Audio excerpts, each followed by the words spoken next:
Hey guys, welcome back to my channel, The ENT Resident. Today I'll be discussing about another thyroid tumor, and that is an anaplastic thyroid carcinoma.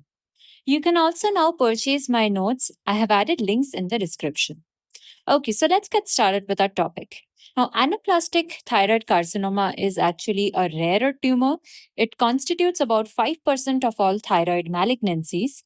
And important thing to remember here is here the age group which it involves is different than papillary and follicular carcinoma. Here it is more prevalent in the 60 to 80 years age group, and it is very rare before 50 years old. We also see a female preponderance again over here, and the female to male ratio is 3 is to 2. Very important question here is anaplastic carcinoma is mostly seen in elderly females. Next question is where does it originate from?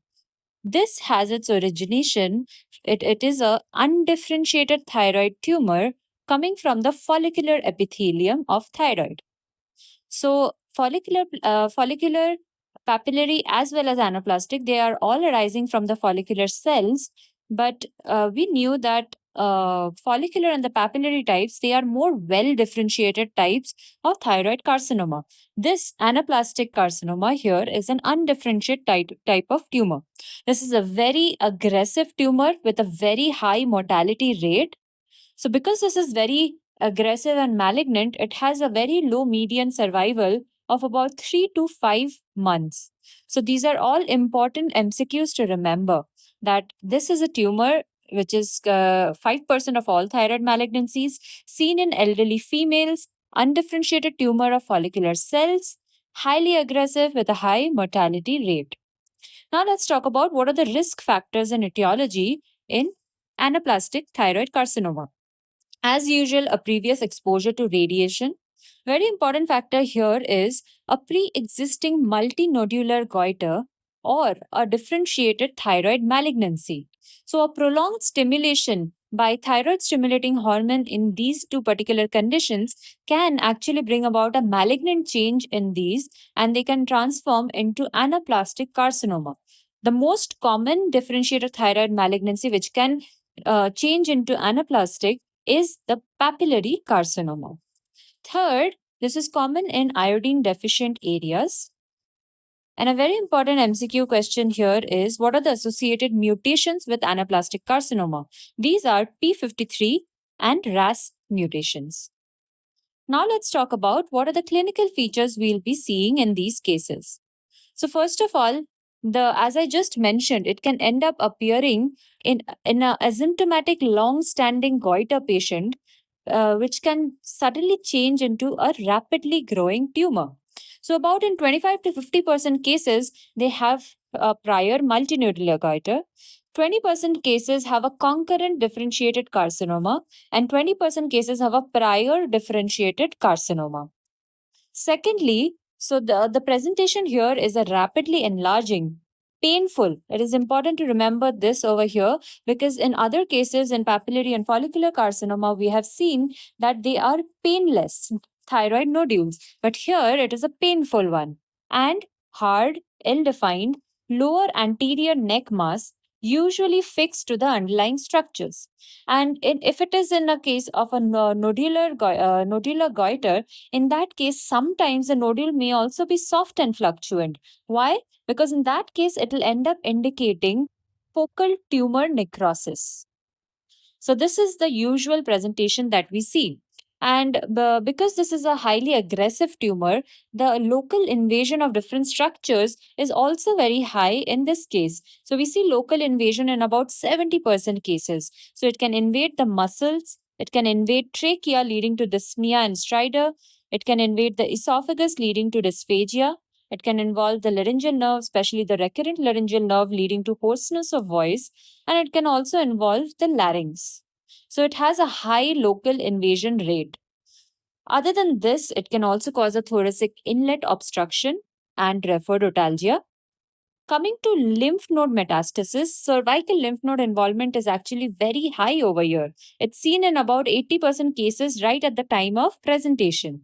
And because of the aggressive nature, sometimes the cervical lymph node mass that is there and the thyroid mass, they can end up fusing together, and it may become difficult to distinguish between the two masses distinctly. Next, moving on to distant metastasis. Now, distant metastasis at presentation is also very high compared to other tumors. It is about 30 to 50%. And the most common site of distant metastasis is the lungs, which is involved in 80% cases. Other than that, other areas like bone, brain, etc., can also be involved. It can literally spread to any other part of the body. Now, because very important, very important question here is, because it is such an aggressive nature. So, according to the UICC or the AJCC staging, all patients of anaplastic carcinoma are directly staged as stage 4 right at the time of presentation. So, there is no other stage but stage 4. So, you can see this is an advanced tumor even at the time of presentation. Now, stage 4A is when it is confined just to the thyroid. Stage 4B is when there is an extrathyroidal extension. And stage 4C is when there is distant metastatic disease. So, this is all about the clinical features and how an anaplastic carcinoma case will present to you with. The important points over here is that it happens in a previously existing multinodular goiter or a papillary thyroid carcinoma. Important feature here is to note that the mass is usually painful. Local invasion is very common. Even cervical lymph node mets is very common. And thirdly, distant metastasis is also very common. And the most common site is lungs. And whenever there is an anaplastic carcinoma, it is directly considered a stage 4 tumor. Now let's talk about the histology of this tumor. Now, coming to histology, there's actually a lot of histological variants which are mentioned in this table over here. The common ones are epithelioid and sarcomatoid patterns. Other than this, there is angiomatoid, osteoclastic, rhabdoid, lymphoepithelioma like, paucicellular or fibrosing type, carcinosarcomatoid type, adenosquamous type, and a squamous cell carcinoma type. Now, the two main patterns, however, are the pleomorphic epithelioid type, which shows giant cells. The second image over here that you see, this is the pleomorphic epithelioid type showing a lot of giant cells. And the second most common one is the sarcomatoid type, where you see this first image here, we can see a lot of spindle cells everywhere. So, spindle cells, this is the most common form of histology. You can also see numerous atypical mitosis, extensive necrosis, sometimes even with inflammatory infiltrate, and angiolymphatic penetration is also very characteristic of anaplastic carcinoma. So, this is the histological pattern that you will be seeing in case of anaplastic carcinoma. Now, moving on to investigations, so we'll perform the usual investigations like in all thyroid cancer, like we'll perform a fine needle aspiration cytology. We'll perform an ultrasound of the neck, which will show a large, ill-defined, solid mass of low echogenicity with extrathyroidal spread. Next, when we do a CCT of the neck and the mediastinum, we'll see that the primary anaplastic tumor will show a heterogeneously enhancing lesion, which is diffusely infiltrating the thyroid gland.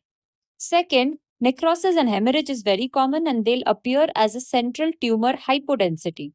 And the tumor will be seen to be invading surrounding structures because of its high local invasion rate. Cervical lymphadenopathy can be seen, and even distant metastasis can be seen. For staging of the disease, MRI is the investigation of choice over here. Other than this, to check for distant metastasis, we can perform a bone scan and a chest x-ray to rule out malignancies in these areas.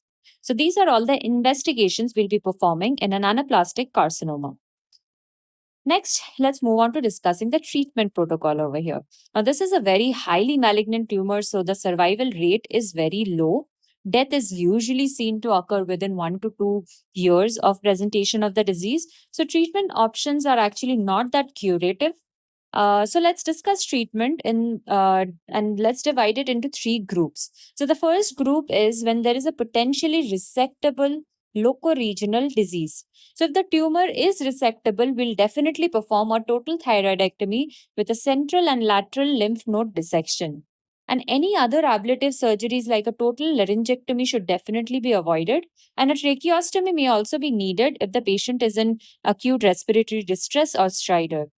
And after the surgery, adjuvant therapy like external beam radiotherapy is also considered. So, this is when the tumor is surgically resectable and it is limited. Now, second group of patients are those who have an unresectable disease. So, now in these cases, treatment of choice will not be surgery because the tumor is not resectable over here. So in this case, chemotherapy and radiation is considered. Now chemotherapy, in general, the anaplastic tumor has not been seen to be that chemosensitive, but some of the chemotherapeutic agents like doxorubicin, cisplatin, and taxane, these are used more like in the form of radiosensitizers. Now, the typical radiation dose that we'll be using over here is a hyperfractionated 60 to 70 gray in about 40 to 45 fractions over 5 to 6 weeks, or 60 to 70 gray in 30 to 35 fractions where we give it daily. Secondly, if palliative doses are being given, in that case 20 gray in 5 fractions repeated 4 to 6 weeks later, or 30 gray in 10 fractions may be of benefit. So, this is about the unresectable locoregional disease. Lastly, if a metastatic disease has presented to you, in this case, you already know that the life expectancy is very, very poor. So, at this point, just maintaining a good quality of life for whatever amount of life is left is important. So, here you can try a very short 1 to 2 week course of radiation to control the local symptoms. And as I already mentioned, this is not a very chemosensitive disease, but certain drugs like taxanes and cisplatin have actually had some good clinical effect. Secondly, we can also need palliative radiation if there is bone and lung mets. So that's all about the treatment protocol for anaplastic thyroid carcinoma. Last of all, let's talk a little about the prognosis. As we already know, that this disease has a very, very poor prognosis because here death occurs within 1 to 2 years of presentation mostly. And even within this, further poorer prognostic features would be if the tumor has had local invasion, if there is distant metastasis, if the patient is male and above 60 years, and the size of the primary is more than 5 to 7 centimeter. These are all the poorer prognostic features in an already poor prognosis disease. The median survival here is 4 months and the 5-year survival rate is less than 10%. So that's all about anaplastic thyroid carcinoma. If you have any questions on this, please note them down in the comment section and I'll get back to you.